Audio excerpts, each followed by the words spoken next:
Hello, children. Today we begin with History, Class 6, Chapter 4, The Vedic Civilization. We have divided this topic into two parts. So, this is the part 1. Let's begin. The Vedic literature. The civilization that is based on Vedic literature is known as Vedic civilization.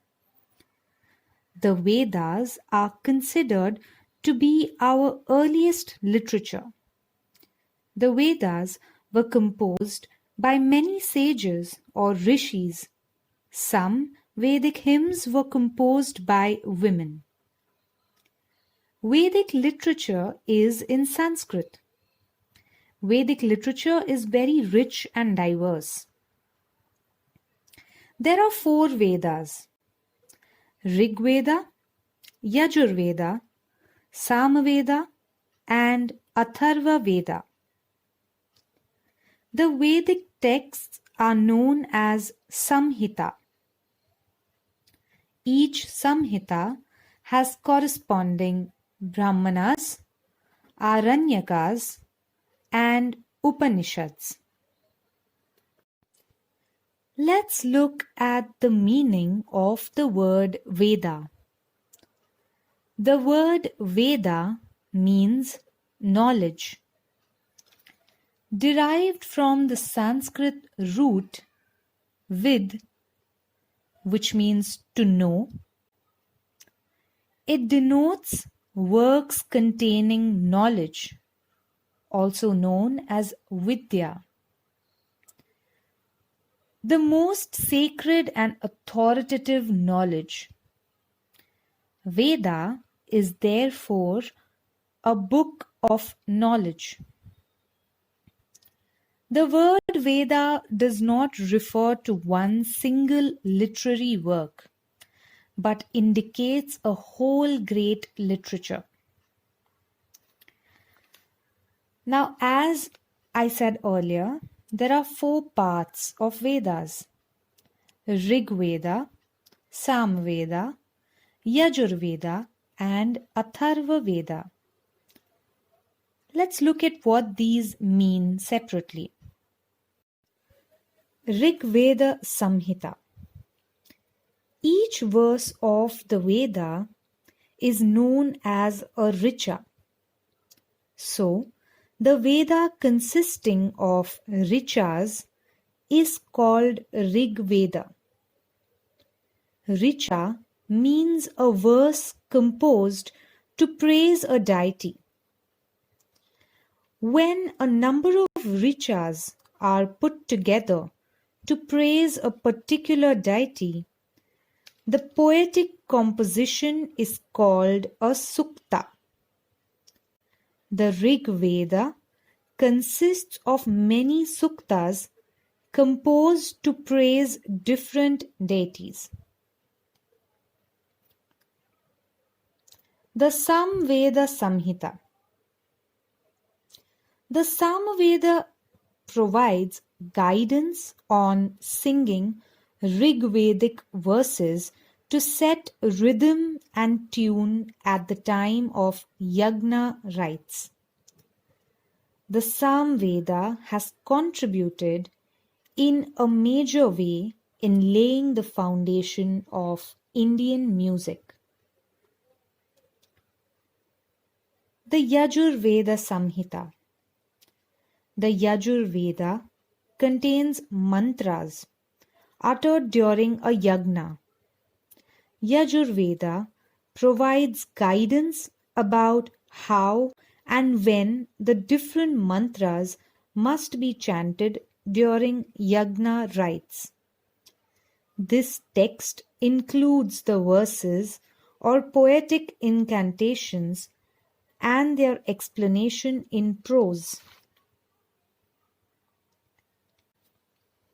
Atharva Veda Samhita. The Atharva Veda is named after Atharva Rishi. This Veda is different from the other 3 Vedas. It is more concerned with many things in the day-to-day life of the people.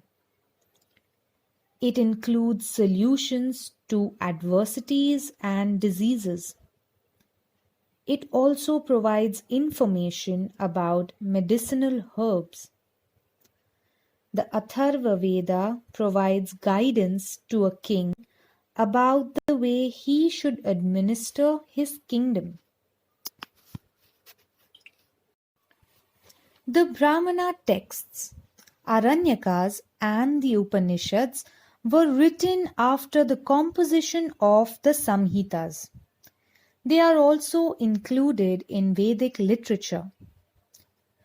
What is Brahmana texts? They were composed to provide guidance on using Vedic mantras in yagna rituals. Each Veda has independent texts called Brahmanas. What are Aranyakas? Aranyakas consists of the reflections or thoughts expressed after meditating with deep concentration in forests or wilderness. The Aranyakas are concerned with accurate performance of yagna rites. What are Upanishads?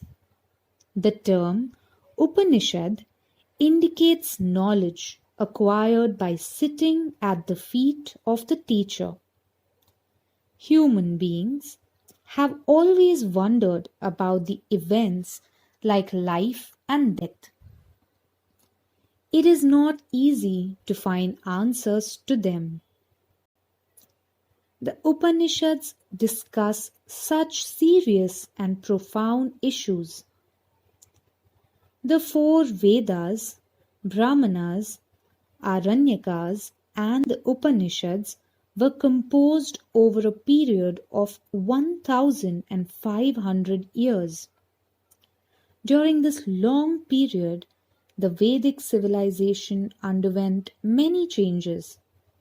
The Vedic literature is an important source for the study of those changes and of the day-to-day life in the Vedic period.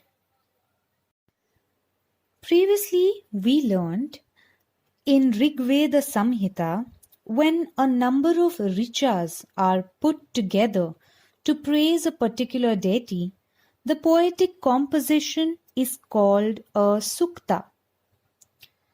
Did you know the meaning of some suktas? It goes like, O Almighty, make it rain plenty. May we get a plentiful crop in our field. May there be plenty of milk for our children. May the cows come to our homes and stay happily in their pens. May they bear many calves. Arise, O people! Darkness has vanished. With the advent of dawn and sunlight comes. Dawn has awakened the whole world. Let us pursue our own occupations and earn riches. Also, another great fact.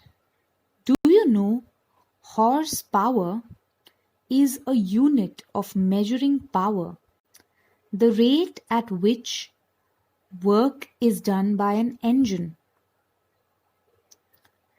Now that we've looked at few interesting facts, let's discuss what could be the cause that upset the cycle of nature.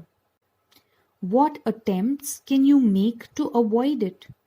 For example, what will you do for effective management of drinking water when there is scanty rainfall? You can have a discussion with your friends and family and come up with good solutions for these questions. Thank you, children. That's all for today. We will continue this topic in the next part of the video. Till then, please go through the entire video again and try and understand what we discussed. If you have the textbooks, make sure you read them and try to understand the topics in it. Please feel free to ask any questions you may have.